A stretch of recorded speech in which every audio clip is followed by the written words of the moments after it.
He didn't bark when they took her away. He just sat by the door, waiting. That's how Officer Daniel Hayes remembers it. The house was quiet, except for the soft whine of Rex, his German Shepherd partner. The same dog who'd faced down armed suspects without flinching, now trembling because a child was gone. 9-year-old Emily. The girl Rex had once guarded, like she was his own. Daniel still hears her voice sometimes. "You promise you'll come back, right?" Echoing between the beats of sirens and sleepless nights. He made that promise, and he broke it. Now, weeks later, there's a case file on his desk, a new lead, a photo, her photo, and something in Rex's eyes says, this isn't over. That maybe loyalty runs deeper than time, deeper than guilt. Outside, the rain begins to fall, soft, relentless, cleansing. Daniel tightens his grip on the leash. He's not sure if this is redemption or penance, but he knows one thing.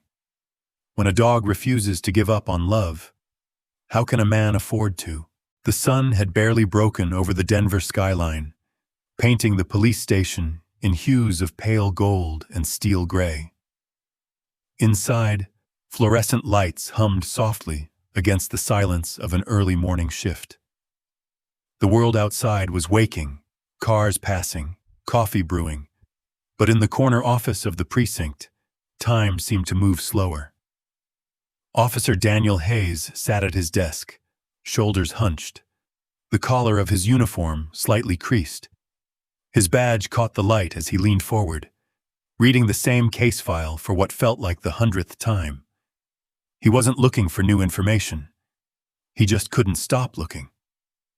The words blurred together. Victim: Emily Carter, age 9. The photos clipped to the file, faint bruises, hospital records, statements, had become part of his daily landscape. They haunted him like unfinished prayers. At his feet, Rex, a sable-coated German Shepherd, lay quietly on the tiled floor. His amber eyes followed every small movement of Daniel's hands, every sigh that escaped his chest. The dog didn't move much, didn't need to. His presence alone grounded the man beside him, like an anchor keeping him from drifting too far into the storm of his own mind. "Morning, Hayes." The familiar gravelly voice of Captain Miller broke through the silence. Daniel looked up as the older man walked in, coffee in hand, tie slightly askew. Miller had been his captain for almost a decade, seen him through triumphs and heartbreak, especially that one loss Daniel never spoke of anymore.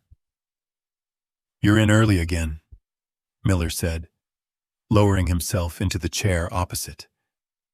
"You even sleep these days, or just nap in between case reports." Daniel managed a small smile that didn't reach his eyes. "I sleep." Rex snores, loud enough to scare the nightmares away. Miller's gaze softened. "Nightmares still there?" Daniel hesitated. His hand drifted to the folder again. "Some nights more than others." The captain nodded. He didn't need to ask what kind. Everyone in the precinct remembered the day Daniel lost his daughter. A traffic accident 3 years ago. The drunk driver survived. The little girl didn't. Since then, Daniel had become quieter, more deliberate. He worked the hardest cases, the ones others avoided, the ones involving children. It was his way of trying to save, even if he'd already lost. Miller cleared his throat. "Court hearings at 10. Judge Beckett's presiding. You're escorting the witness, right?" Daniel nodded, eyes fixed on the edge of the table. "Emily, yeah. She's terrified. And who can blame her?" He took a slow breath. 9 years old, and she's got to face her mother in court. The captain exhaled. "You've done all you can. Let the system work." Daniel's jaw tightened. The system doesn't hold a child's hand when she wakes up screaming. The words hung in the air. For a moment, neither man spoke. Then Miller leaned forward, lowering his voice. I know what this one means to you, Daniel, but you can't carry it like it's your own. It'll eat you alive. Daniel nodded absently, but both knew the warning would go unheeded. Rex stirred at his feet, rising and padding over to Daniel's side. The dog rested his head gently against Daniel's leg. It wasn't just instinct. It was understanding. Rex had been there through the sleepless nights, the long drives home in silence, the lingering ache that words could never mend. Daniel's fingers brushed through the wahusong, dog's fur. You ready for court, buddy? He murmured. Rex's ears perked, tail giving one slow wag. Miller stood, placing a hand on Daniel's shoulder. You'll do fine. Just don't forget to breathe. When the captain left, the office fell into quiet again. The only sounds were the faint ticking of the wall clock and the rustle of paper as Daniel packed his briefcase. Outside, the morning light had brightened, harsh, almost accusing. He glanced once more at Emily's picture, clipped to the inside of the file. A small girl with tangled hair and wary eyes. He imagined her voice, fragile and trembling, as she tried to tell strangers about the things that happened in her own home. It hit him like a memory. A flash of his own daughter, Sophie, laughing in the back seat of his truck. Her laughter still lived somewhere in the corners of his mind, in the spaces where grief hadn't yet hardened. He could almost hear her whisper, "Daddy, don't cry."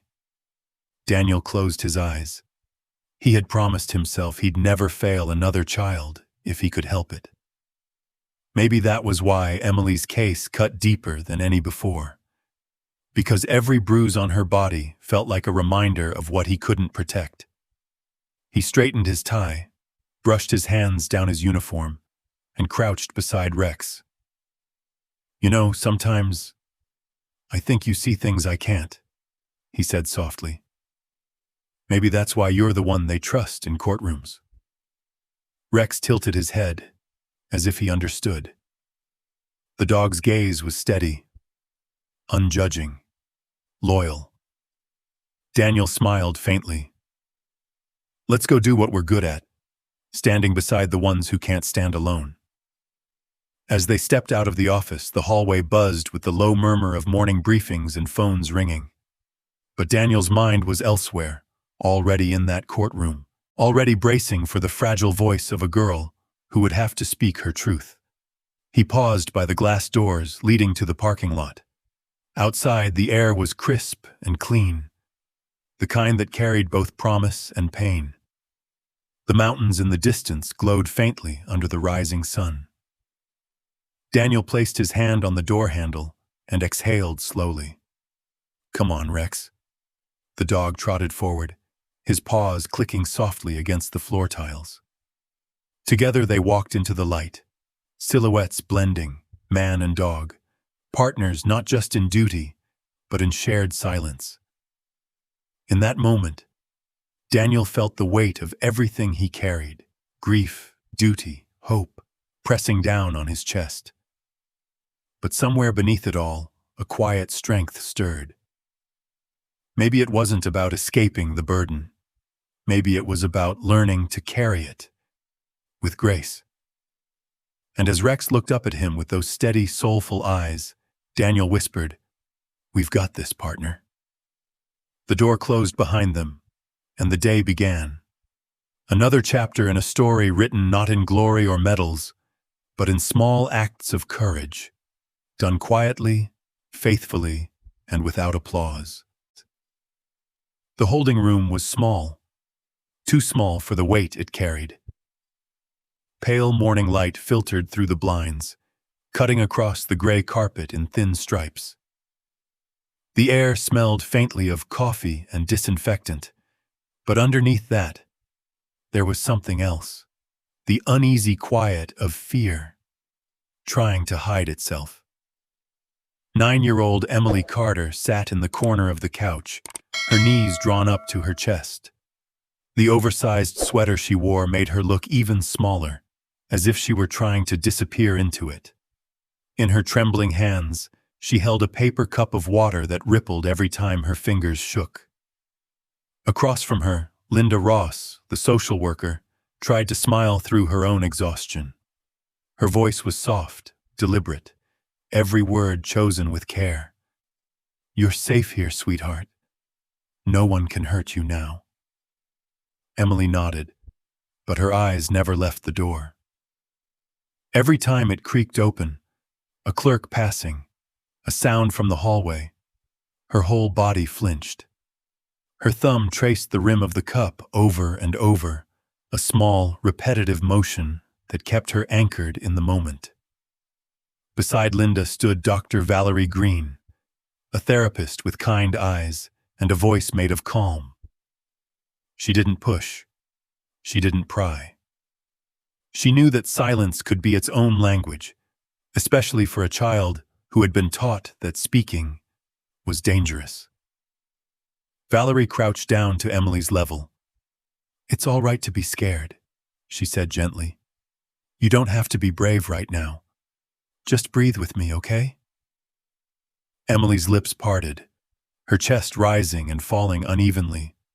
She tried. She really did. But the images came back anyway.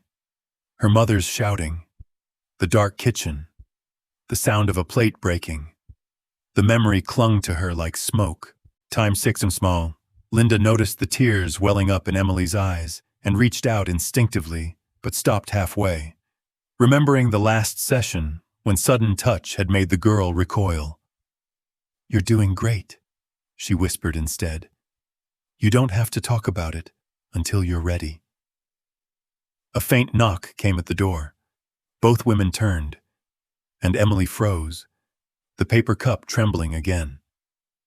The door opened slowly, just enough for Officer Daniel Hayes to peek in. He gave a brief nod to Linda, then stepped aside. Beside him padded a quiet figure on 4 paws, Rex, the German Shepherd. The dog entered the room without hesitation, his movements calm and unhurried. His nails clicked softly against the linoleum floor. He didn't approach Emily right away. He simply sat a few feet away, watching her with those deep, amber eyes that seemed to understand more than any human ever could. Emily's gaze darted to him, wary at first. She had seen police dogs before, usually from afar, through fences or TV screens. But this one felt different. His eyes weren't sharp or intimidating. They were gentle, steady. Daniel gave a small smile. "He's just saying hi," he murmured. "Rex is good with kids. You can let him come closer if you want." For a long moment, Emily didn't move. Then, with a hesitant nod, she whispered, "Okay." Daniel gave the signal with a small tap on his leg. Rex stood, tail swaying in slow rhythm, and walked over. He stopped right in front of Emily, sniffing the air. Not too close, not too fast. Then he did something unexpected. He lay down in front of her, resting his chin on his paws, waiting. The entire room seemed to exhale. Emily stared at him, her eyes wide. Slowly, cautiously, she reached out Mup's trembling hand. Her fingertips brushed against his fur. Soft, warm, alive. Rex didn't move. He just blinked, his breathing slow and even. And for the first time that morning, Emily's hand stopped shaking. Linda exchanged a glance with Valerie, both women silently aware that something meaningful was happening, something no amount of therapy manuals could ever replicate. Emily let out a tiny sigh, almost a laugh, as Rex tilted his head up and looked at her again. She felt something unfamiliar rise in her chest. Not fear, not sadness, but a kind of fragile peace. His fur's warm, she whispered, more to herself than anyone. Daniel smiled faintly. He likes you. That's his way of saying he's on your team. Emily glanced up, uncertain. Dogs have teams. They do when the mission's important, Daniel said softly. Today, his mission is to make sure you're okay. A small smile tugged at the corner of her lips, the kind that felt almost foreign on her face. The tension in her shoulders eased, just a little. Rex shifted closer, carefully placing his head on her lap. Emily froze again, but this time it wasn't from fear.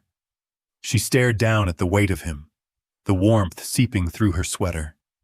Her small fingers brushed behind his ear, tentative at first, then firmer, tracing the soft fur. Her heartbeat slowed. The world outside, the courtroom, the whispers, the flashes of cameras, all faded away.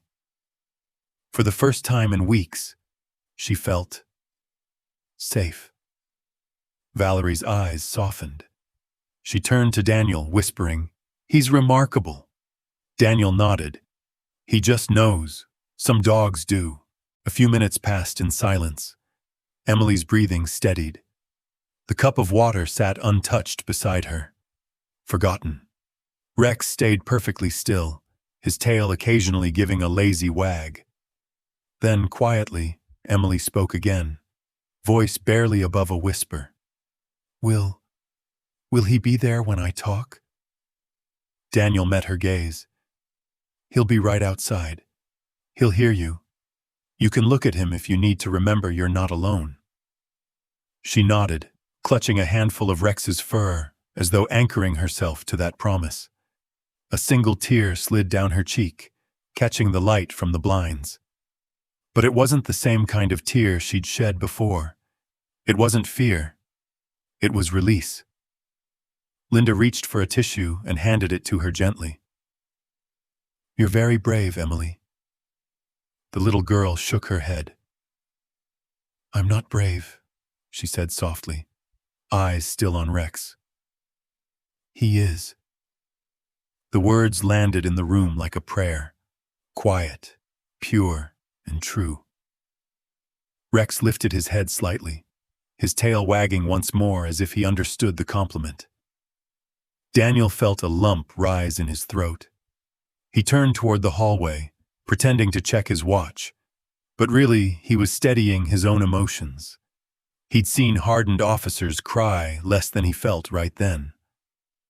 Valerie whispered, "That smile, that's the first one I've seen since she came in." Linda nodded. Sometimes healing doesn't start with words. Sometimes it starts with a heartbeat and a warm coat of fur.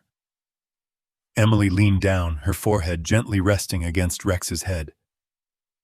"Thank you," she whispered, her voice trembling but whole. And in that simple moment, in that quiet exchange between a wounded child and a loyal dog, something invisible began to mend. Outside, the murmur of voices from the courtroom echoed faintly down the hall, signaling that the hearing would soon begin. But inside that small holding room, time stood still. Emily wasn't ready to face the world yet, but she wasn't alone anymore. Rex had made sure of that. The courtroom felt too bright. The harsh ceiling lights reflected off polished wood and glass, throwing glares that made everyone squint. But maybe that was fitting. Truth, after all, didn't like the shadows. Rows of reporters filled the back benches, their cameras clicking like distant thunder. Each flash captured the tremor of nerves, the stiffness of suits, the fragile calm that barely held the room together. The hum of whispered speculation buzzed beneath the surface, a low current of judgment, before judgment was even passed. At the front, Judge Caroline Beckett adjusted her glasses and scanned the docket. Her expression was unreadable, practiced from years of balancing justice and humanity. But this case had already touched her more than most. She could feel the tension radiating off everyone, especially the small figure seated near the witness stand. Emily Carter, just 9 years old, sat with her hands folded tightly in her lap, her eyes fixed on a crack in the floor. She looked smaller than she had that morning in the holding room, swallowed by the enormity of the space, the echoing walls, the dozens of eyes, the sheer weight of expectation. At the prosecutor's table, Thomas Reed straightened his tie and gathered his notes. He was seasoned, methodical, but even he hesitated before standing. Across from him, Megan Doyle, the defense attorney, sat poised and confident, her client, Catherine Carter, seated beside her. Catherine's hair was immaculate, her blouse pressed, her posture composed. If not for the faint tightness around her eyes, she could have been mistaken for a mother at a PTA meeting, instead of a defendant in a child abuse trial. "All rise," the bailiff called out. The shuffle of movement filled the room. Judge Beckett entered, her robe trailing softly as she took her seat. "Court is now in session," she said, her voice calm but edged with authority. "State of Colorado versus Catherine Carter. You may be seated." The sound of chairs scraping against the floor echoed like thunder. Thomas Reed rose, clearing his throat. "Your Honor, members of the court, this is a case about the failure of love, about what happens when the person meant to protect a child becomes the source of her deepest fear." He glanced at Emily briefly, her small shoulders trembling, then turned his gaze back to the jury. "You will hear testimony. You will see evidence, and by the end, you will understand that Emily Carter's pain is real, and it began in her own home." Megan Doyle stood immediately after, her heels clicking sharply on the floor. "Your Honor, the defense will show that this is not a story of cruelty, but of misunderstanding. Catherine Carter is not a monster. She is a mother, a single mother, doing her best to raise a spirited, sometimes defiant child under immense stress. Discipline, even strict discipline, does not make a person guilty of abuse." Her words were smooth, rehearsed, each syllable deliberate, designed to plant doubt in the minds of the jury. She turned slightly, placing a gentle hand on Catherine's arm. "You will see that this woman paws her daughter. Deeply." Catherine's eyes filled with tears right on cue. Cameras flashed. The room seemed to exhale, as if confused about whom to pity. From the side benches, Officer Daniel Hayes sat in his formal uniform, posture rigid. Rex lay quietly at his feet, alert but still. The dog's gaze was fixed not on the attorneys, not on the defendant, but on Emily. He watched her like he understood. His ears twitched each time her breath caught. When the prosecution called Emily to the stand, a collective hush fell over the courtroom.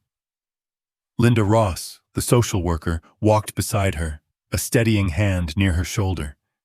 Emily's steps were tiny, hesitant.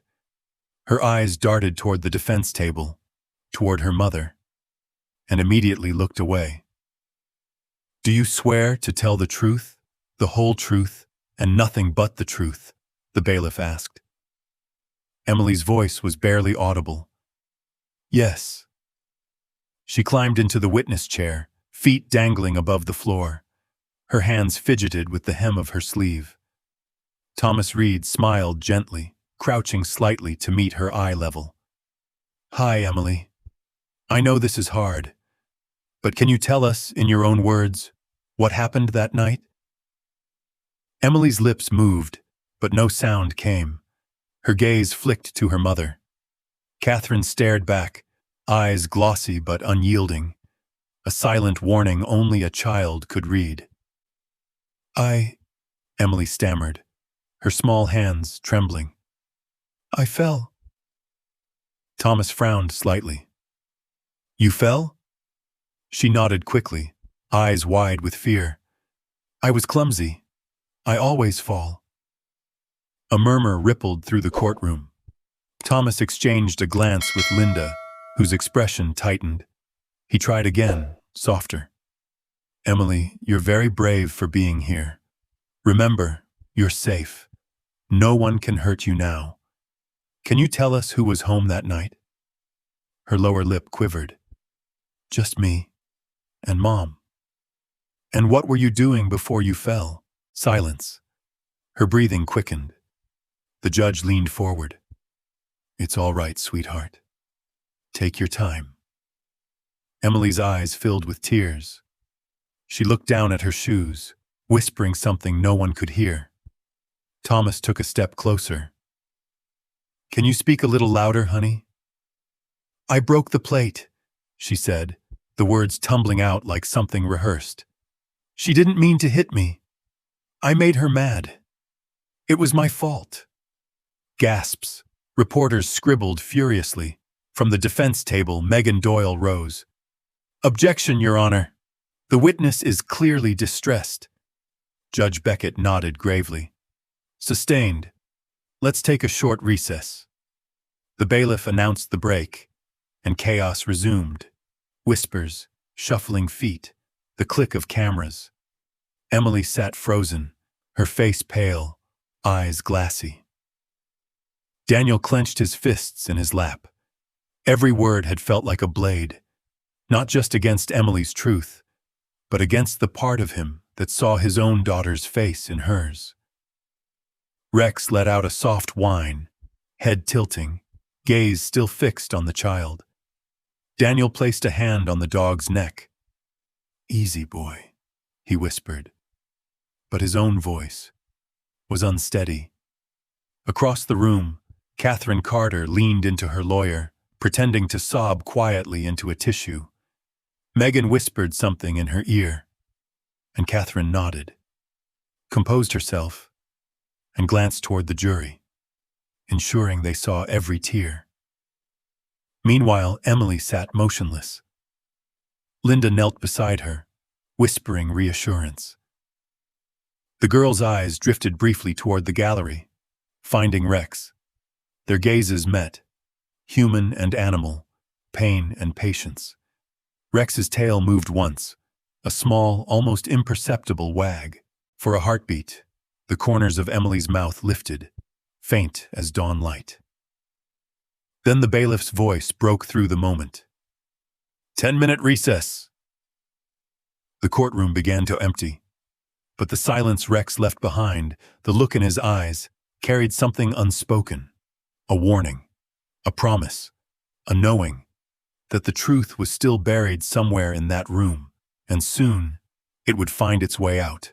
The courthouse hallway was a narrow canyon of echoes, footsteps, whispers, the distant hum of vending machines, all blending into a kind of muffled tension that clung to the air. The midday sun filtered weakly through tall windows, casting long bars of light across the polished floor. Officer Daniel Hayes leaned against the wall, the brim of his cap shading tired eyes. His uniform was immaculate, but his composure was fraying. Across the corridor, lawyers huddled in clusters, reporters murmured into phones, and somewhere beyond the closed courtroom doors, a child tried to remember how to breathe. Rex sat beside him, calm and steady, the leash slack in Daniel's hand. The dog's tail lay flat, his ears twitching at every faint sound that drifted from inside. Voices, the shuffle of papers, a child's small sob that cut through even the thickest noise. Daniel closed his eyes, his jaw tightening. He didn't need to see to know who was crying. A familiar voice broke through the tension. Rough day? Captain Miller stood a few feet away, coffee in hand, the lines on his face deepened by fatigue. He'd been watching the trial from the back, long enough to recognize the helplessness written all over his officer's posture. Daniel exhaled slowly. She's breaking, Cap. That little girl, she's breaking right in front of everyone. Miller nodded, his expression grim. You did your job. You got her here. The rest isn't on you. Daniel shook his head. It should be. She's just a kid. She's terrified. And every time she looks at her mother, she folds in on herself. The jury sees hesitation. They don't see the years of fear behind it. The captain leaned against the opposite wall, crossing his arms. You can't make her talk. You can't relive her story for her. Daniel's voice dropped, low and hoarse. What if we can't protect her? What if she goes back? That question hung in the air, heavier than any verdict. Miller didn't answer immediately. He took a sip of his coffee, watching the light catch on the badge at Daniel's chest. You've seen the system long enough to know it's not perfect, Miller said finally. But it works best when people like you don't give up on it. Daniel gave a bitter half-smile. You ever get tired of telling men like me to keep believing? Miller sighed. Every damn day. But I keep saying it anyway. For a while, neither spoke. The hallway felt suspended in that uneasy stillness, the kind that precedes either breakthrough or collapse. Rex shifted suddenly, head turning toward the far end of the corridor. His ears perked, body tense but not alarmed. Daniel frowned, following his gaze. What is it, boy? From the courtroom doors came a muffled sound, soft but distinct. A small cry. Emily. Daniel straightened instantly. The recess was supposed to give her a chance to rest, but even out here, her sobs seemed to seep through the cracks of the walls. Rex let out a low whine and stood, tail low, eyes locked on the door. Yeah, Daniel murmured, kneeling beside him. I hear her too.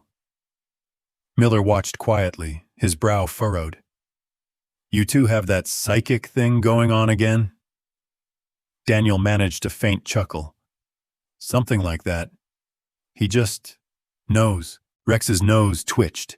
He turned, not toward the door this time, but down the hall, toward a stack of cardboard evidence boxes piled near the clerk's office.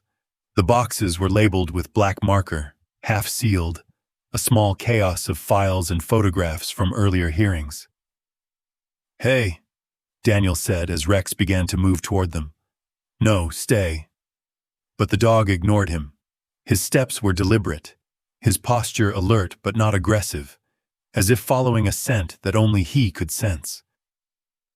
Miller raised an eyebrow. What's he doing? Daniel sighed, tightening his grip on the leash but following anyway. Probably chasing the smell of yesterday's lunch. You know how he gets when someone leaves food around. But Rex didn't head for a trash can or a sandwich wrapper.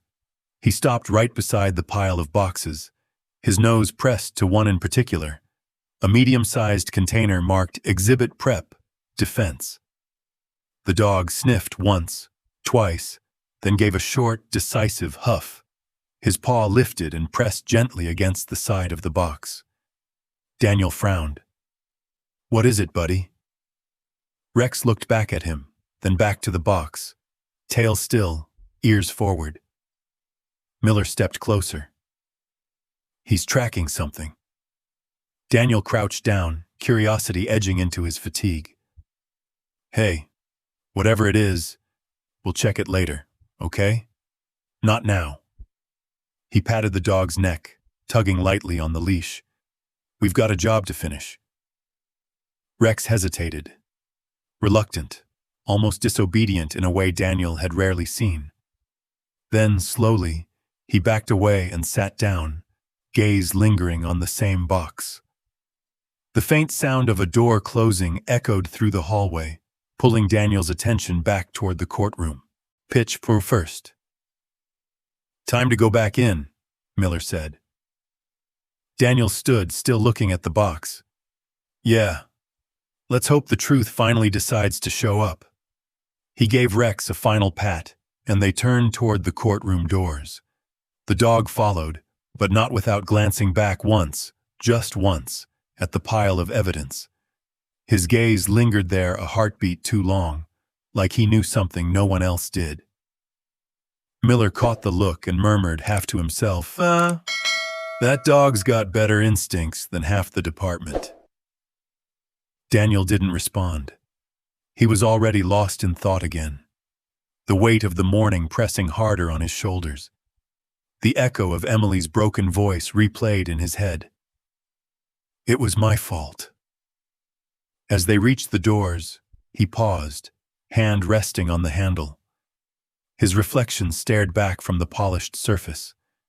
Tired eyes, clenched jaw, the faint shadow of grief he could never quite shake. Maybe the captain's right, he muttered softly. Maybe believing's all we've got left. Rex nudged his leg gently, as if answering him. Daniel exhaled a quiet laugh. You're a terrible listener, you know that? Rex tilted his head, ears flicking, a dog's version of a grin. The hallway's noise faded behind them as they stepped back into the courtroom, the heavy doors closing with a low thud that sounded almost like a heartbeat.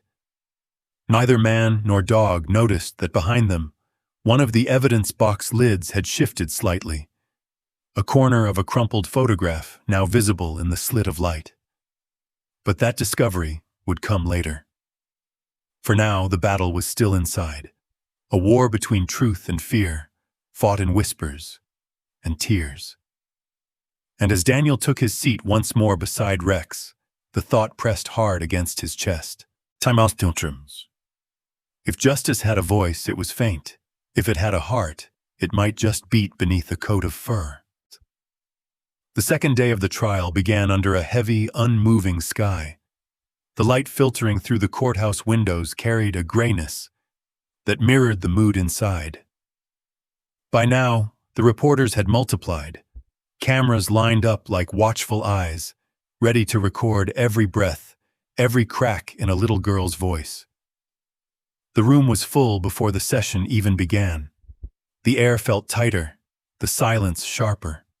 People whispered as Emily Carter entered, clutching a small stuffed bear, a quiet gesture from her social worker, Linda Ross, to help her feel brave. But bravery was fragile in a room like this. Judge Caroline Beckett took her seat, scanning the courtroom before speaking. "Let's proceed," she said softly. "Mr. Reed, call your next witness." Prosecutor Thomas Reed stood, his expression careful, controlled, but there was tension behind his calm. "The prosecution recalls Emily Carter." A ripple went through the crowd. Emily was led to the stand once more, her tiny figure swallowed by the height of the witness chair. She kept her eyes fixed on the table, fingers twisting the bear's worn ribbon. When she spoke, her voice trembled. "Do I have to do it again?" Judge Beckett's expression softened. "You just need to tell us the truth, sweetheart. That's all." Emily nodded, but her throat worked hard to swallow the fear rising inside her. From the defense table, Megan Doyle watched closely, composed, almost sympathetic, though her eyes gleamed with calculation. Beside her, Catherine Carter sat motionless, her face pale, but her lips pressed tight, the perfect image of a mother painted in sorrow. Thomas Reed began gently. "Emily, can you tell us what happened that night?" Her small voice wavered. We were in the kitchen." "And what were you doing?" I dropped a plate. And then silence. Her eyes darted toward her mother. Catherine's gaze met hers, calm but cold, like a command wrapped in a smile. "Emily," Thomas said softly, "did your mom say anything?" She was mad," the girl whispered. "But it was my fault. I shouldn't have—" Her voice broke. Thomas hesitated, aware that each question was a blade too sharp for a child to handle. "It's not your fault. You're not in trouble. You can tell the truth here. You're safe." but the words bounced off walls lined with eyes and judgment. Emily's fingers tightened around her bear until her knuckles went white. From the gallery, Officer Daniel Hayes watched, unmoving, except for the muscle twitching in his jaw. Rex lay quietly by his feet, eyes locked on Emily, as if sensing the storm brewing in her small heart. "Your Honor, may I cross-examine the witness?" Megan Doyle's voice broke the silence. Judge Beckett nodded, cautious.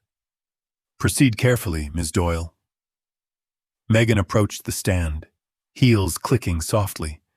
Her voice was smooth, honeyed, deliberate. "Emily, you love your mom, don't you?" "Yes. And she loves you. She takes care of you, feeds you, clothes you, helps with school?" "Yes. So when you said she was angry that night, that doesn't mean she hurt you, does it?" Megan leaned closer, her tone still soft but sharper at the edges. "Sometimes grown-ups raise their voices, right? That doesn't mean they're bad people." Emily swallowed. Her lips parted, but no sound came out. "Maybe," Megan continued, "you were frightened because you thought you'd done something wrong. Isn't that true?" Thomas Reed rose. "Objection. Leading the witness." Judge Beckett nodded. "Sustained. Ms. Doyle, watch your phrasing." "My apologies, Your Honor." Megan smiled faintly, then turned back to the child. "Emily, your mother never meant to hurt you, did she?" She said, "She didn't mean to." "And you believe her, don't you?" A tear rolled down Emily's cheek. She nodded, then quickly shook her head. Confusion flashed across her face like lightning before a storm. The room seemed to hold its breath. Cameras clicked softly. Someone whispered, "Oh God." Daniel's hands clenched. He could feel Rex stir beside him. A faint, restless movement, like the dog sensed injustice in the air. "Emily," Megan said gently, pressing the advantage. "You've been through a lot. Sometimes when people are tired or scared, they remember things differently. You know that, right?" Emily looked to Linda, to the judge, to anyone who might save her from the words being spun around her. Judge Beckett leaned forward. "Rate, medium pitch, first." "That's enough for now, Ms. Doyle." But Megan pushed one question too far. "Emily, has anyone ever told you what to say today?" The child froze. The color drained from her face. "No," she whispered. "No one told me. I just—" Her voice broke completely. The words dissolved into sobs that filled the courtroom, the raw, uncontrollable kind that no child should ever have to make. Reporters lowered their cameras. Even Megan stepped back, guilt flickering, just for a second, across her polished expression. "Your Honor," Thomas said quietly, "the prosecution requests a recess." Judge Beckett nodded. "Granted." She turned to the bailiff. "Clear the courtroom. Give the witness space." The gavel struck once, sharp, echoing, final. The room burst into murmurs as people began to stand. Emily buried her face in her hands, shaking, tears soaking into her sleeves. Linda hurried to her side, wrapping an arm around her, whispering reassurances only she could hear. From across the aisle, Catherine Carter turned her face away, dabbing at imaginary tears with a tissue. Daniel sat rigid in the gallery, the noise around him fading to a dull roar. His heart felt heavy, as if the walls themselves were pressing against him. He'd seen this too many times. The truth strangled by fear, twisted by clever words, until it no longer resembled what it once was. He looked at Emily, the child trying to breathe through her sobs, and something inside him broke. "We missed something," he muttered under his breath. Captain Miller, seated a few rows behind, glanced up. "Pitch. First." What? Daniel shook his head. There's something out there. Something no one's found yet. She's telling us without words. We're just not hearing it. Rex shifted again, head rising, eyes focused on the front of the courtroom. Daniel reached down, running a hand through the dog's fur, grounding himself. I don't know what it is, boy, he whispered, but it's there. I can feel it.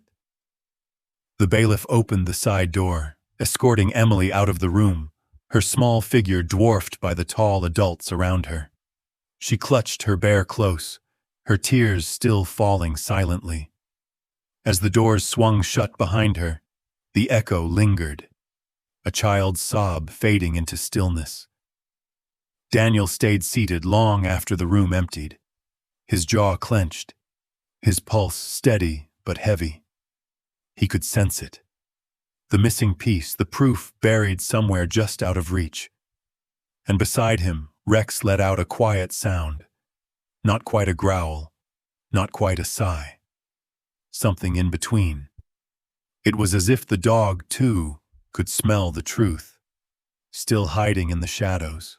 The courtroom had emptied, but the silence it left behind felt heavier than when it was full. The air still carried the ghost of voices, fragments of argument, soft gasps, the echo of a child's sob that hadn't quite faded. Dust floated in slanted beams of light spilling from high windows, drifting like faint reminders that something sacred had been left unresolved. Officer Daniel Hayes sat in the back row, elbows on his knees, staring at the floor. His mind replayed every word Emily had said, or couldn't say. Each pause had felt like a cry for help trapped beneath her ribs. He rubbed his temples, trying to shake the exhaustion pressing on his skull. Around him, the sound of doors closing echoed down the hallway as the others left for recess. Even Captain Miller had stepped out to make a call. The prosecutor's files lay scattered across the front table, while the defense's materials sat neatly stacked. Too neatly, Daniel thought, for a case built on half-truths. The courtroom clock ticked faintly, each second stretching into the next like a weight. Rex sat beside him, ears flicking every so often, his gaze wandering toward the front of the room. Daniel sighed. We're missing something, Rex, he murmured. I can feel it. It's right here, in plain sight. The dog's head tilted, those amber eyes following the direction of Daniel's stare. The defense table, gleaming wood, stacks of folders, one briefcase half open. Without warning, Rex rose to his feet. Hey, Daniel said softly. Where are you going? But Rex didn't answer. Of course. His tail stayed low, his steps cautious, as he padded forward down the aisle. His nose twitched, snuffling at the air. 1, 2, 3 times, before zeroing in on the defense's corner of the room. Time 100 some. Daniel stood, confused but curious. Rex, come back here. The German shepherd ignored the command, pausing at the edge of the table. His nose brushed against a chair leg, then moved to the baseboard. Then, a small shuffle of his paw against the carpet. He stopped. There was a folder partially slipped between 2 others, half hidden under a stack of documents. Rex nudged it, claws scratching softly against the wood. Rex, Daniel sighed, walking up the aisle. This isn't a snack hunt, buddy. What are you doing? The dog huffed softly, that low, determined sound he made when he was onto something. Then, with a quick motion, he gripped a corner of the folder in his teeth and tugged. A few loose sheets slid free, one fluttering to the ground. Daniel crouched to pick it up, muttering, "You're going to get me yelled at by the DA." But when his fingers touched the paper, he felt the texture, thick, slightly crumpled, not like legal printouts, not official. He turned it over. A photograph. It was worn around the edges, creased in the middle as if folded many times and hidden away. For a second, he didn't process what he was seeing. Only a blurred image of a kitchen wall, bad lighting, a child sitting on the floor. Then the details came into focus. Emily. She was thinner than he remembered from the file. Her hair tangled, eyes hollow, a bruise blooming across her cheek. There was a small plate shattered beside her, and in the corner of the frame, barely visible, a hand clutching her arm, too tightly. Daniel froze. His throat went dry. He held the photo closer to the light. His heartbeat thudded loud in his ears. This wasn't part of the official evidence. He'd seen every item cataloged in the file. And this image had never surfaced. "Where the hell did this come from?" he whispered. Rex stood still beside him, watching, tail barely moving. Daniel exhaled shakily, eyes stinging as he looked at the image again. "Oh, Emily." The sound of his own voice cracked in the quiet room. He pressed a hand over his mouth, fighting the mix of anger and sorrow surging in his chest. Then, suddenly, the photograph slipped from his fingers. It fluttered down slowly, the edge catching the light. When it landed, it did so face up, right beneath a shaft of sunlight cutting through the blinds.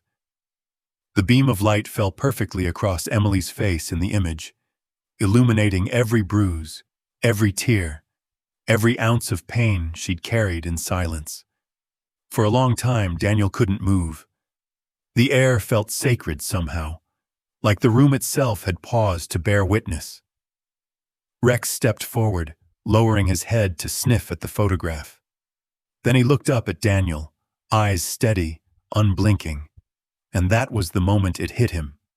What this truly meant. This wasn't just a forgotten photo. This was the missing voice. The proof Emily couldn't put into words. Daniel's vision blurred as tears filled his eyes.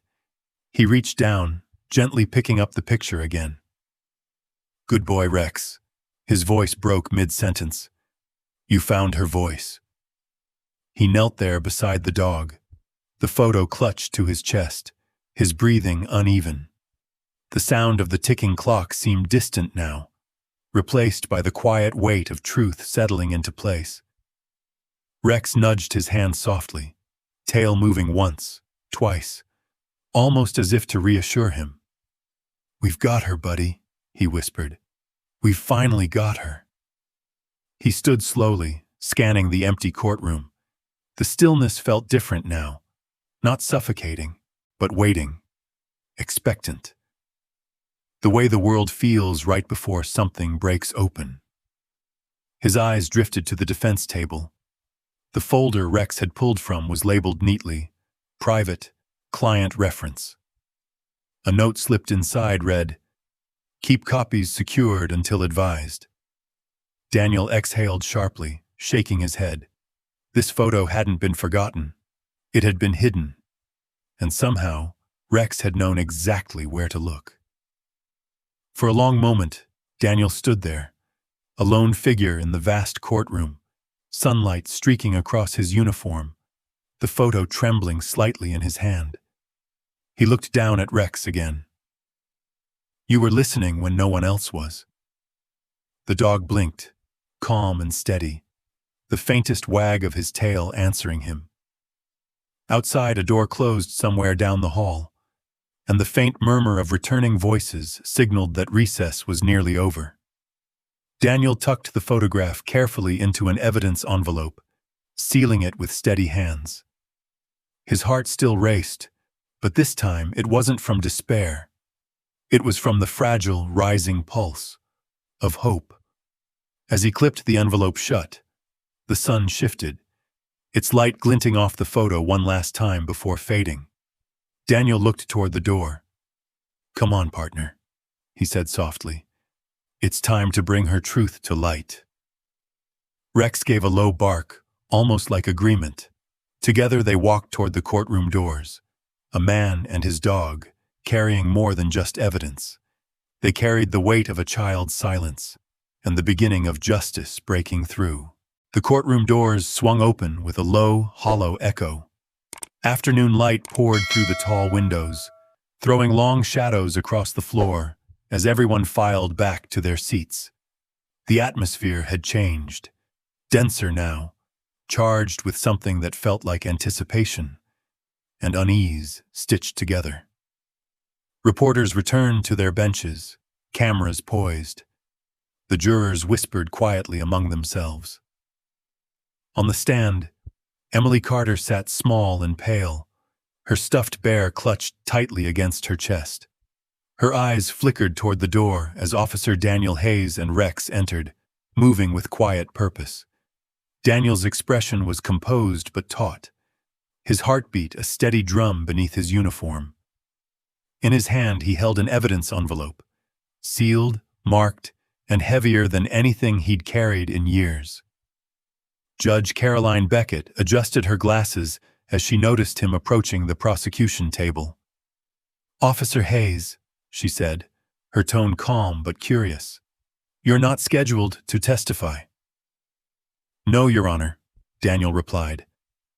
"But I have reason to believe there's additional evidence that's been overlooked. Evidence critical to this case." A murmur swept through the courtroom. The defense attorney, Megan Doyle, immediately rose. "Your Honor, this is highly irregular. If there's new material, it must go through discovery before—" Judge Beckett held up a hand. "Ms. Doyle, sit down. I'll decide what's irregular." Megan hesitated, jaw tightening, before lowering herself slowly back into her seat. Judge Beckett turned to Daniel. "Proceed carefully. Officer, explain." Daniel nodded to Prosecutor Thomas Reed, who looked momentarily uncertain, then gave a small nod back, an unspoken understanding between professionals who had both seen too much injustice slip away on technicalities. Daniel stepped forward. "During recess, my K-9 partner, Rex, located a photograph near the defense's evidence storage area. It appears to depict the victim, Emily Carter, in a state of injury inconsistent with the defense's claim of accident." Gasps rippled through the benches. The sound of camera shutters followed almost instantly. Megan Doyle shot to her feet again. "Objection! This is an ambush! There's no chain of custody!" Judge Beckett's voice cut sharply through the rising noise. "Enough! Officer Hayes, can you authenticate the material?" Daniel opened the envelope, his movements steady, deliberate. "It was discovered minutes ago under direct supervision. I have not tampered with it, but I believe it speaks for itself." He handed the photograph to the bailiff, who delivered it to the judge. Judge Beckett studied it, just long enough for her face to harden. Then she looked toward the projector beside the clerk. "Put it on the screen." The lights dimmed. The screen flickered, then steadied. And there she was. Emily. In the grainy image, she sat on the kitchen floor, eyes hollow, skin bruised. The faint outline of a hand gripping her arm was visible near the corner of the frame. The silence that followed was absolute. No coughs, no shuffling papers. Even the reporters stopped clicking. Emily gasped softly, a small, broken sound, and buried her face in her hands. Across the room, Catherine Carter's mask cracked. Her lips parted, trembling. The practiced sorrow she'd worn since the trial began slipped away, replaced by something raw and unguarded. Panic. Her lawyer leaned in, whispering frantically, but she didn't move. Her eyes were fixed on the photo like it was a mirror, reflecting something she could no longer deny. Judge Beckett's voice was calm, but it carried steel. "Ms. Doyle, can you confirm whether this image came from your client's materials?" Megan's throat tightened. "Your Honor, I have no record of such a photo. It wasn't part of the submitted evidence." Judge Beckett's gaze sharpened. "And yet it was found among your files." Megan faltered. "Perhaps it was misplaced during, or hidden," Thomas Reed interjected quietly. Perhaps hidden because it proved what we already suspected, that this was not discipline, not an accident, but abuse. The defense attorney tried to object, but her voice faltered under the weight of the image projected above them all. Emily's soft sobs filled the room. The little girl trembled, clutching her bear tighter, the sound of her pain echoing through walls that had long grown numb to such things. Daniel's eyes found her across the courtroom. He wanted to tell her she was safe, that this time the truth had found a way to speak. But he didn't move. He didn't need to. At his feet, Rex sat perfectly still, his eyes fixed on Emily, alert, calm, unwavering. His presence seemed to steady the moment, to anchor the chaos that was beginning to unravel. In the gallery, whispers grew into a wave. Reporters lifted their cameras again, capturing not the words, but the faces, the silent collapse of pretense, the dawning horror, the weight of truth. Catherine Carter stood abruptly, tears streaming down her face now for real. That's not what it looks like. Judge Beckett's gavel struck once. Sit down, Mrs. Carter. But Catherine shook her head, her hands trembling. I didn't mean, I was angry, The sound of her confession, fractured and desperate, filled the silence that had swallowed the courtroom. Thomas Reed spoke quietly, almost gently, as though to a wounded animal. Mrs. Carter, no one forced you to do this. But now we can finally see what Emily couldn't say. Catherine collapsed back into her seat, sobbing into her hands. The judge called for order, but the emotional tide had already broken. Jurors shifted uncomfortably. Some looked away. Others stared at the photo, eyes glistening under the harsh fluorescent light. In that moment, justice didn't feel procedural. It felt human, messy, painful, irreversible. And amid it all, Rex remained motionless, the silent hero in uniform fur, his gaze unwavering, a quiet guardian between innocence and truth. Daniel placed a hand on Rex's head, fingers curling through his fur. Good boy, he whispered again, so quietly no one else could hear. You did it. Rex's ears flicked once in acknowledgement, his calm a sharp contrast to the unraveling storm around them. Judge Beckett finally spoke, her voice steady but thick. Court will recess for the day. Further review of this evidence will be conducted immediately. The gavel fell again. 1, 2, 3 strikes. As the crowd began to move, the noise surged back to life. Reporters shouting questions, officers escorting Catherine away, the hum of chaos filling the air. But Daniel stayed still. He looked one last time at Emily, still trembling, still hiding her face, and then at the photo glowing faintly on the screen. Sunlight cut through the blinds once more, landing directly on Rex, his fur catching the light, a halo of gold and shadow.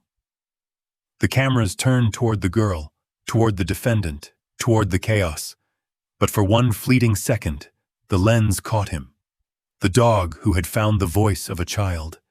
And in that frame of stillness, that perfect balance of sorrow and triumph, justice began to breathe again. The gavel's echo faded, but no one moved. The courtroom, moments ago a storm of noise and accusation, had fallen into a silence so deep it felt sacred. Dust hung in the sunbeams slicing through the air. Somewhere, a chair creaked. The faint sound swallowed by the weight of what had just been revealed. On the projector, the photo still glowed. Emily's small, bruised face stared out from the screen, frozen proof of everything that had been denied, every truth buried under fear. Catherine Carter sat trembling at the defense table, her perfectly pressed blouse rumpled now, her hair falling loose.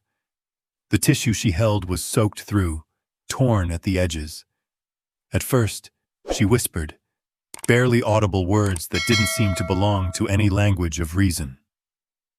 I didn't mean it. She wouldn't listen. I was trying to teach her. The words stumbled out like broken glass, cutting even as they fell. Her attorney, Megan Doyle, reached out to steady her. Catherine, stop. Don't say anything else. But Catherine shook her off. Her composure shattered completely. I loved her. You don't understand. She wouldn't stop crying. I just wanted her to stop. Her voice cracked. The courtroom flinched as though struck. Judge Caroline Beckett remained still behind the bench, her expression unreadable but her eyes heavy with something that looked like sorrow. Mrs. Carter, she said quietly, I suggest you stop speaking. Catherine pressed her hands against her face, sobbing now. Uncontrolled, ugly sobs that tore through the silence. The sound of them filled the room, raw and human, a confession and a collapse all at once. Emily sat, frozen in the witness chair. Her small shoulders shook as the tears began again. Silent at first, then trembling sobs that seemed to echo her mother's, but came from a different place. Not guilt, but release.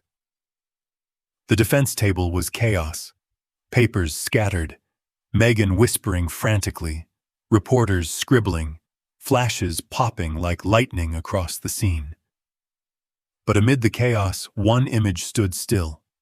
Rex, sitting perfectly calm near the gallery rail, his eyes fixed not on the mother or the crowd, but on Emily. The little girl looked up through her tears, her gaze finding him instantly, as if drawn by some invisible thread. And for a moment, just a breath, she stopped crying. Daniel saw it, that fragile thread of connection, the same one that had held her together since the morning they met. He moved quietly from his seat, every step deliberate, respectful of the gravity in the air. The bailiff made no move to stop him. Even Judge Beckett didn't speak. Daniel knelt beside Emily's chair, lowering himself to her level.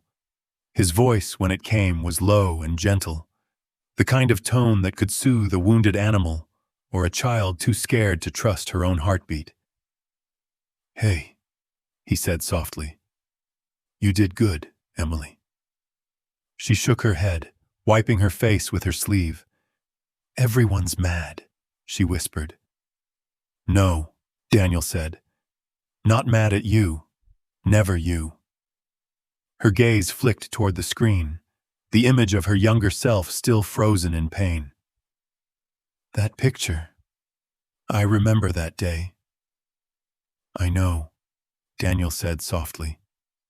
She said it was my fault, Emily whispered. He hesitated. Sometimes people say things when they're hurting inside, but that doesn't make it right. What happened wasn't your fault, Emily. It was never your fault. Tears welled in her eyes again, but this time they carried something softer, the beginning of understanding. Daniel glanced down at Rex, who had moved closer, lying at Emily's feet. The dog's head rested gently against her shoe, his calm presence a quiet promise. Emily reached down, her fingers tangling in his fur. Her small hand shook, but her touch was steady. He found it, didn't he? She whispered. The picture. Daniel smiled faintly, a tear slipping down his cheek before he could stop it. Yeah, he said. He found what we couldn't. The words seemed to fill the room. Not loud, not grand, but full. Like truth had finally found its way home. Across the aisle, Catherine had stopped crying. She looked at them, her daughter, the officer, the dog, and for a fleeting second, her face softened into something that might have been recognition. Then she bowed her head, shoulders collapsing inward, as if the weight of what she'd done had finally crushed the last of her denial. The judge gave a quiet nod to the bailiff, signaling the end. Court is adjourned until sentencing. But no one moved right away. People sat in silence, some wiping their eyes, others staring at the floor. The sound of human grief and relief coexisted in that space, two sides of the same coin, justice and compassion intertwined. Daniel stayed kneeling beside Emily until her sobs faded to soft hiccups. "You don't have to be afraid anymore," he said gently. "You've already done the hardest part." She looked at him, eyes swollen, voice small. "Will I see her again?" "Maybe one day, when you're ready, when she's ready, but right now, you need to rest. You need to heal." Emily nodded slowly, her hand still resting on Rex's head. Reporters began filing out quietly, their earlier hunger for spectacle dimmed by the weight of what they'd witnessed. Even the bailiff, hardened by years of court duty, blinked back moisture before turning away. As the last few people left, Daniel stood, brushing off his uniform. He looked at the photo still frozen on the projector screen.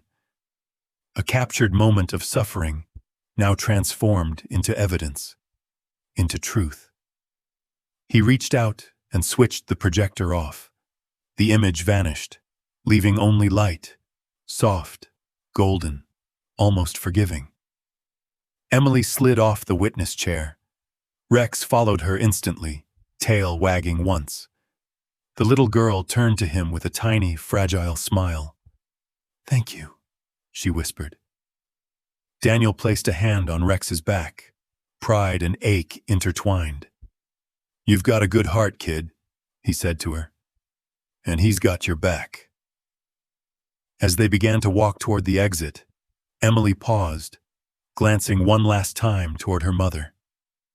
Catherine sat slumped, tears streaking down her face.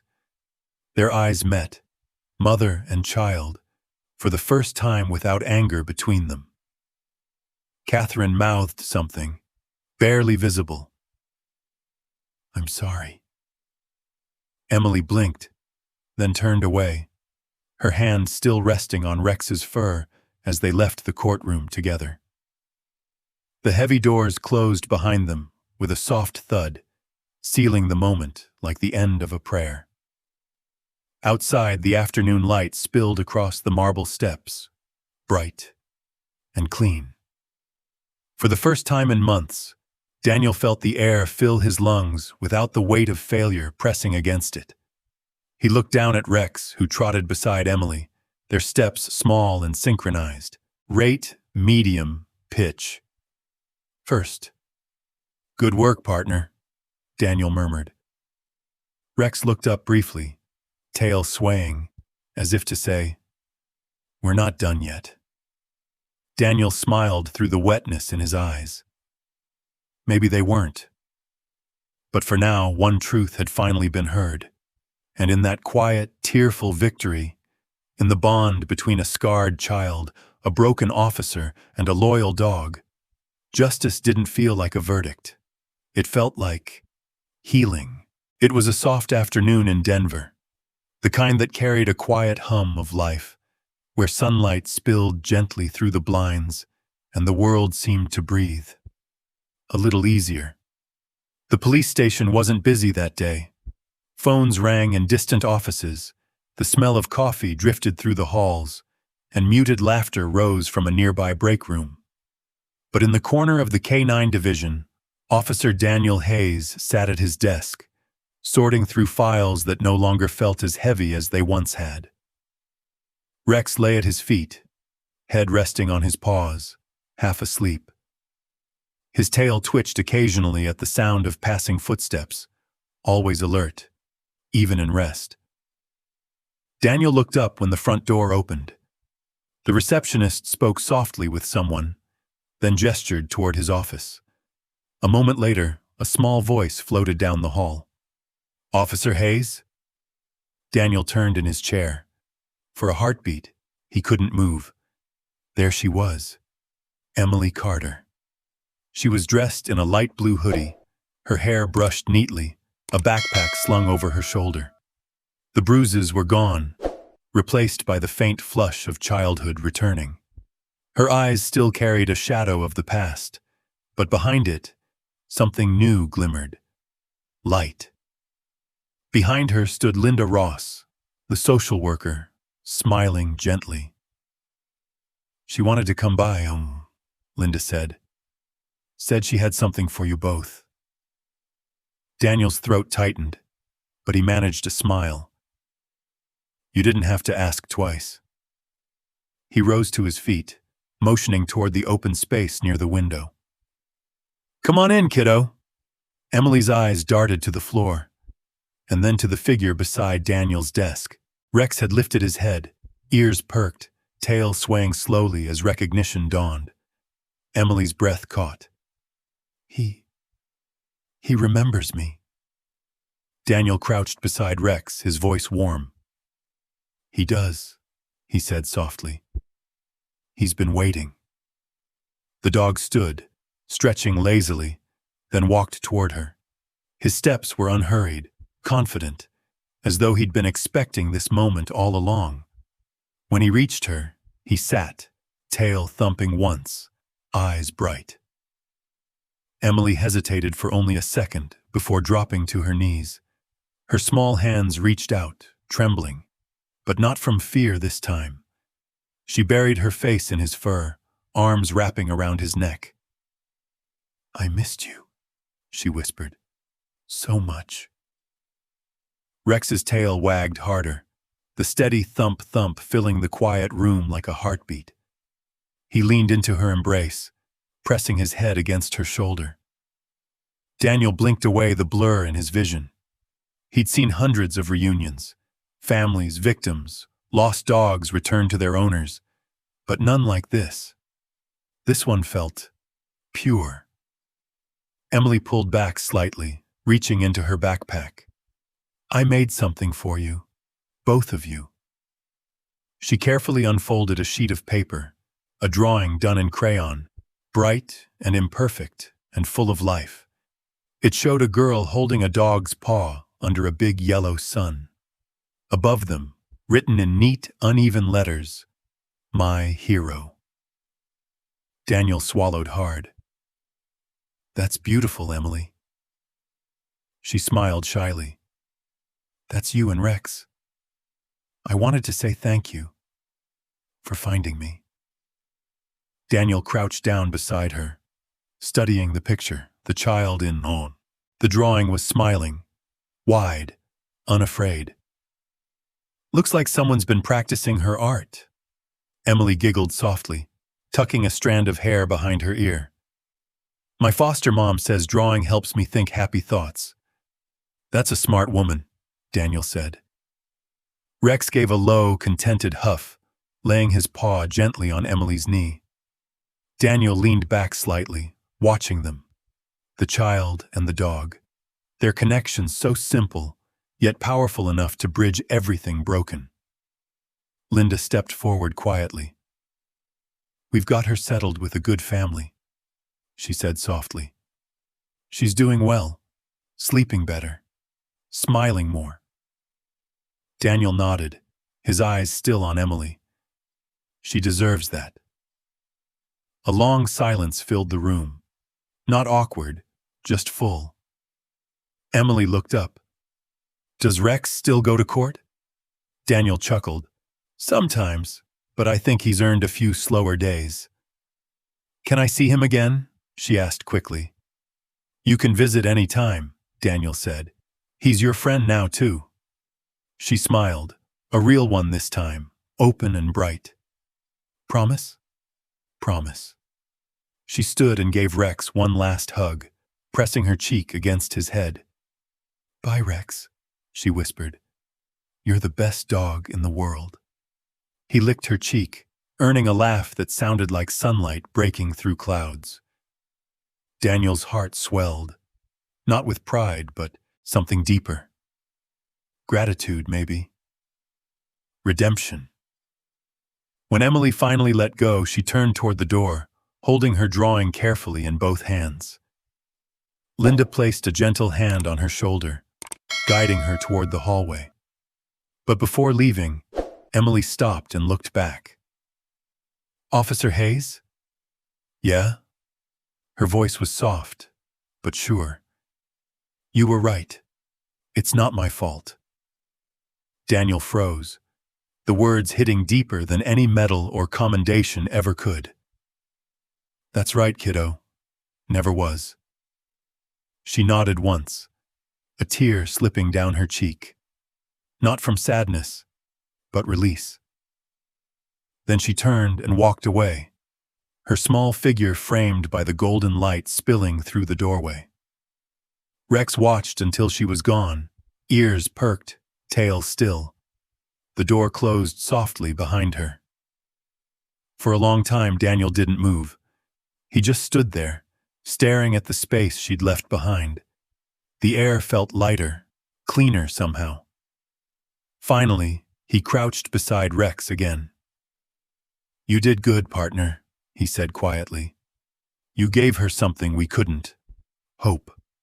Rex looked up at him, head tilting, tail brushing the floor. "Yeah, I know. You'll say it was teamwork." He picked up the drawing Emily had left behind. She'd placed it on his desk without him noticing. He ran his thumb across the crayon lines, the childlike colors. The sun in the picture seemed impossibly bright. He pinned it gently on the bulletin board beside his desk, right next to the old case report, the one now stamped closed. Then he stood back, looking at both side by side, the paperwork that recorded the pain and the drawing that recorded the healing. Outside, a car horn honked, and life at the precinct carried on. But for Daniel and Rex, the moment lingered, quiet, beautiful, complete. He looked down at his partner one more time. "You remember her, don't you?" Rex's ears twitched. "He remembers you," Daniel whispered, as if Emily were still in the room. The late afternoon sun poured in through the window, landing on the drawing. The girl, the dog, and the sun. The colors glowed, as though alive, and for the first time in a long while, Daniel felt something that had eluded him since his daughter's passing. Peace. The world was still half asleep when Officer Daniel Hayes pulled into the training field. Morning air hung cool and crisp, touched by pine and dew. The horizon burned gold and rose as Denver woke to dawn. Daniel stepped out of his truck, coffee in one hand, leash in the other. Around him, officers and K9s ran drills, laughter and barking mingling in the air. For the first time in months, the air didn't feel heavy. Rex jumped down beside him, tail wagging once before trotting ahead. His coat shimmered in the sunrise, every movement precise and calm, the picture of loyalty. "Morning, partner," Daniel said, rubbing the dog's fur. "You ready to work?" Rex's steady eyes answered, "Always." 3 weeks had passed since the verdict, since Emily Carter's truth had broken its silence. Her mother, Catherine, was serving her sentence. Emily now lived with a loving foster family that sent photos often, her riding a bike, painting, smiling. Daniel kept those pictures in his desk drawer, reminders not of the case, but of healing. He unclipped Rex's leash. "Go on." Rex bounded across the field, leaping fences, weaving through cones. Daniel laughed. "Show off." Officer Miles jogged over with a clipboard. "Didn't think we'd see you this early, sir." "Couldn't sleep," Daniel said. "Still thinking about the trial?" Pitch first. "Not as much. Some stories just settle inside." They watched Rex finish another perfect run. "You ever think about retiring him?" Miles asked. Daniel's hand paused on the dog's back. "Yeah," he said quietly. "But he's got one more chapter in him." The sunrise deepened, gilding the field in gold. Daniel thought of Emily's voice, Catherine's collapse, Sophie's laughter in the truck years ago. Moments of pain that had softened into gratitude. Rex trotted back, panting happily. Daniel knelt beside him. "We did something good," he said. "You, me, that kid. We changed something." Rex blinked, calm and knowing. Around them, the field came alive. Shouts, laughter, the hum of another day beginning. Yet in their quiet corner, peace lingered. Not the peace of forgetting, but of having faced the dark and found light again. Daniel scratched Rex's ear. "Someday they'll forget the names and files," he murmured. "But they'll remember you, the dog who found her voice." A breeze rustled the flags, sunlight spilling over the mountains. Daniel lifted his face toward the warmth. It felt like forgiveness. A distant siren rose, gentle, ordinary. He fastened Rex's leash. "Come on, boy. There's always more work to do."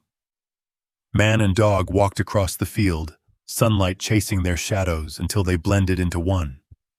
And as they reached the truck, Daniel looked back once more, at the golden field, the morning dew, and the loyal partner who had brought light, where it was needed most. You know, stories like this remind us why dogs aren't just animals, they're family. A German shepherd like Rex doesn't measure loyalty in words, but in quiet moments. The steady gaze, the soft nudge, the choice to stand beside you when no one else does. Their love is simple, but it's the kind that heals, the kind that asks for nothing and gives everything.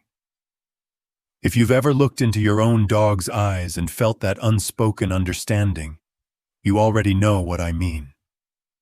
Maybe it's time to deepen that bond, to learn their language a little better, to give back some of what they give us every day. There's a wonderful resource I've been exploring lately that helps with that. It's all about understanding your dog's emotions and strengthening your connection. If that sounds like something your heart could use, you might want to check it out when you have a quiet moment. Take care of your dog.